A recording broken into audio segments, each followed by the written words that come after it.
If your nights sound like a chainsaw, you're probably snoring up a storm. Snoring happens when air can't move freely through your nose and throat during sleep. Causes?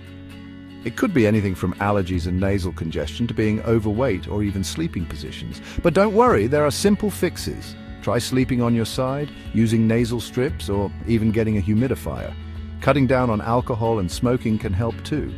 Now, ignoring snoring can lead to serious health issues like sleep apnea, which can increase your risk of heart disease and diabetes.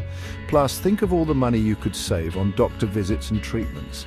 So take snoring seriously, make those small changes, and enjoy a peaceful night's sleep. Your health and your wallet will thank you.